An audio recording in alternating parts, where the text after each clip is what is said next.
God's laws are supposed to be customary for us. It is supposed to be customary for us not to lie or steal or covet. It is supposed to be customary for us to forgive and to love our enemies as well as each other. Ethos is less formal than nomas. In fact, whereas nomas came to mean decree, established law, ethos used to describe unwritten law. The most powerful laws of all were the unwritten laws. In any culture, customs generally carry the social force of law even without formal legal establishment. And customs quite often have a great influence of people's behavior than any formal laws that are on the books.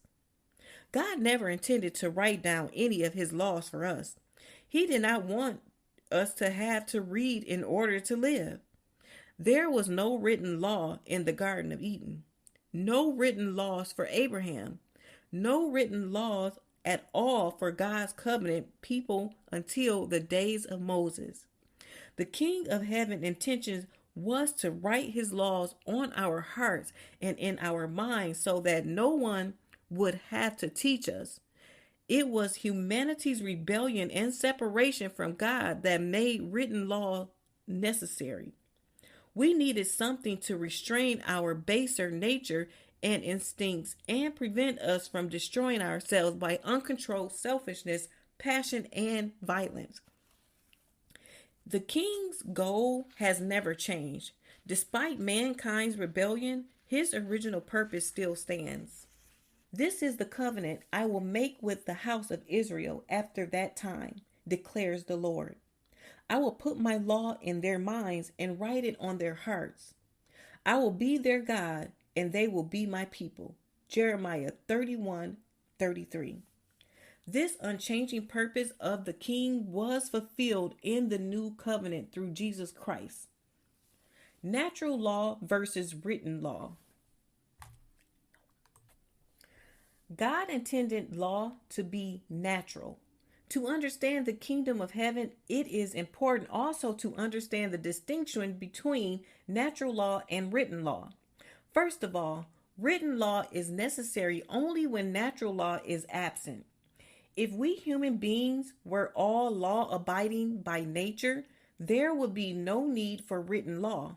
But as we saw above, the rebellion against God destroyed the rule of natural law in our lives and made written law, as well as human government, necessary to protect society and restrain evil. Second, the purpose for written law is to restore natural law to the conscience. Because of our rebellion against God, we lost our instinctive knowledge and understanding of natural law.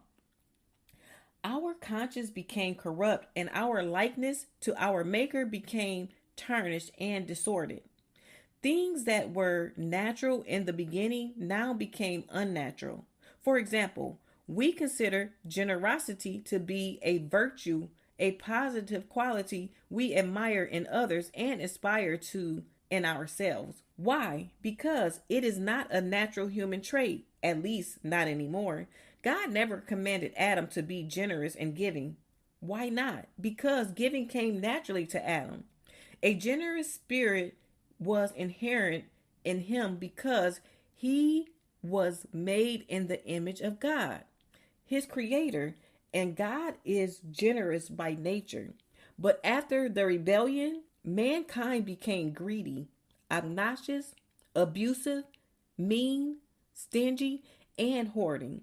We need a law to restore our conscience, the concept of giving. Third, natural law is sometimes referred to as the spirit of the law. This reflects God's desire for his laws, the standard of his kingdom, to become the norms of our society. Remember, earth is a colony of heaven, and the laws of the King of Heaven should apply here as much as they do there. Laws produce society because they determine social relationships. There is a difference between the law and the spirit of the law. The spirit of the law refers to original intent, the purpose that was in the mind of the law maker in the beginning. Therefore, the spirit of the law is the inherent essence of the original purpose and intent of the law. As such, the spirit of the law is always higher and broader than the letter of the law. For this reason, the greatest form of law is unwritten law. Unwritten law is a product of the spirit of the law. When law has to be written, it is because the people are disobedient. Written law is a sign that the people have lost sight of the spirit of the law, the original intent. So where the spirit of the law is, there is no need for written law. Any nation is only as good as the laws it enacts.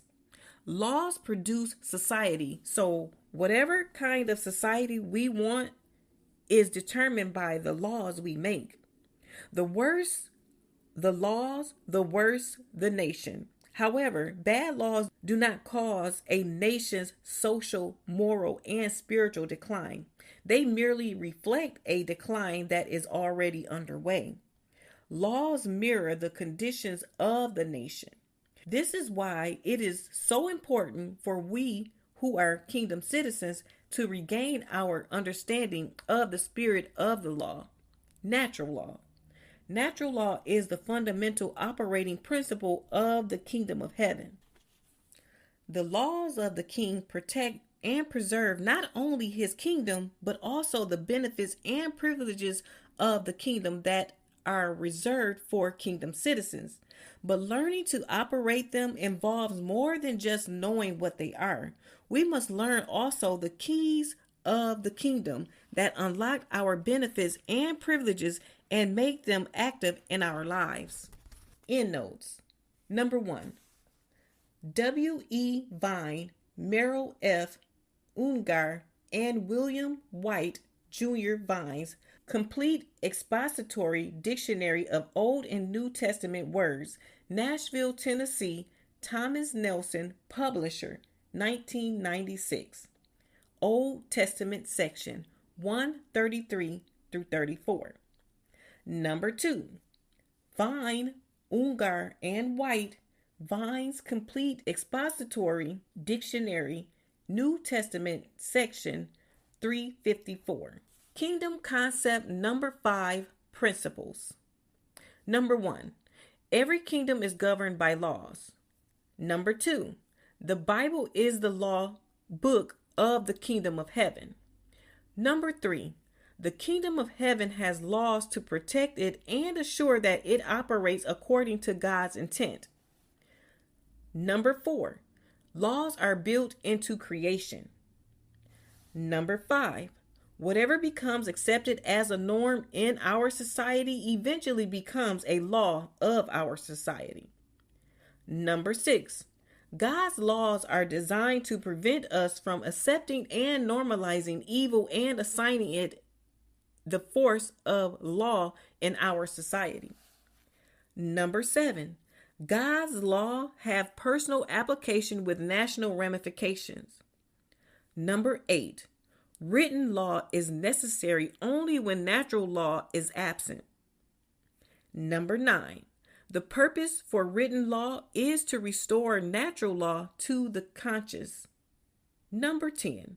Natural law is sometimes referred to as the spirit of the law. Number 11. Laws produce society because they determine social relationships. Number 12. The spirit of the law is the inherent essence of the original purpose and intent of that law.